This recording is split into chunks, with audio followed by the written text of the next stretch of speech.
Boyeba ke côté bandeko ya ONG Vaus basala kibongo mu bange na visite côté institut ya ba aveugle pona kosunga bango na biloko ya ndenge na ndenge, surtout que bango bazaka na souci ya ko assister bato bazangi bazali na difficulté yango bandeko ya ONG Vaus batikala ki simate basala ki descente wana. Reportage signé Dadi Nzazi.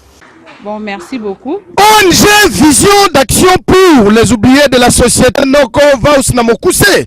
Oye kumba makabongo na la dame de fer Mama Boboto atonda motema ya malamu Janine Kankou, la fondatrice ya Vaus. Bazali toujours proche ya population congolaise Noko Nangai.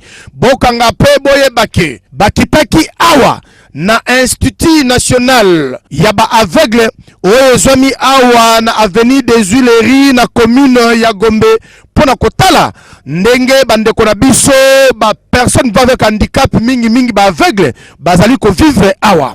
Boye baketango bakomaki awa bamonaki bango esalaki bango pasi na motema melokola bayaki maboko pamba te. Boye bake bapesaki bango biloko lokola baloso basemoule ba sucre ba jipe biloko mususu bondi melangai ke ba aveugle ba sepelaki makasi mingi pe ba pesaki ba merci et belé comme on a geste de cœur oyo bandeko ya ONG Vaus basalaki pona bango. Grâce ya fondatrice ya ONG Vaus Madame de Fer Mama Boboto oyo atonda bolingo makasi mingi Janine Kaku oyo toko senga kaka na ba partenaire oyo balingaka komona ba personne oubliée de la société na pas cité baya kotia poids awa na ONG Vision d'action pour les oubliés de la société oyo zo continue ko sunga batu